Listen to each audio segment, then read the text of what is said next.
Ya, sementara itu pemirsa, untuk mensukseskan pelaksanaan ziarah kubro yang akan digelar pada 10 hingga 12 Maret 2023, pemerintah Kota Palembang mendukung kegiatan tersebut dengan memberikan fasilitas, mulai dari segi keamanan, kebersihan, dan kesehatan.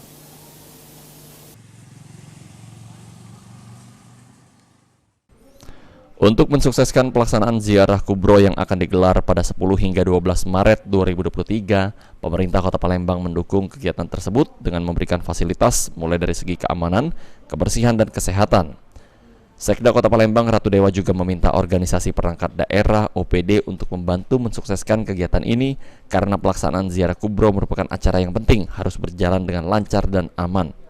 Mulai dari audiensi, rapat, hari ini saya langsung tinjau ke lapangan. Kita ingin memastikan betul persiapan dari organisasi perangkat daerah, mulai tadi kebersihan makam, terus jalan, penerangan, termasuk taman. Alhamdulillah sudah berjalan semua dan ini terus kita monitor. Dan juga saya memberikan terima kasih, apresiasi kepada Habib, langsung diajak Habib makan bersama tadi melalui kambing kebuli yang ciri khas beliau dengan keluarga dekat beliau, dan kita doakan Habib Mahdi tetap sehat walafiat, terus mensiarkan agama Allah baik di Palembang, Sumatera Selatan, bahkan nasional. Saya kira itu pada hari ini. Harapannya apa Pak?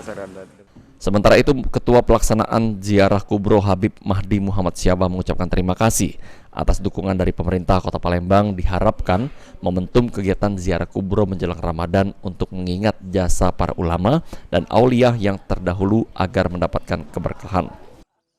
Kita siang ini menerima kunjungan Sekda ini dalam rangka apa, Pak? Ya, jadi hari ini alhamdulillah kita berterima kasih Bapak Sekda Kota Palembang Haji Ratu Dewa langsung survei lapangan dalam rangka mengecek segala hal terkait dengan persiapan kegiatan ziarah kubro ulama dan aulia Palembang Darussalam. Beliau langsung tadi mengecek lokasi-lokasi dan memastikan bahwa semua yang diberikan atau yang dibantu oleh pemerintah Kota Palembang dalam bentuk support kegiatan telah dilaksanakan oleh semua satuan kerja perangkat daerah, dan alhamdulillah sampai hari ini.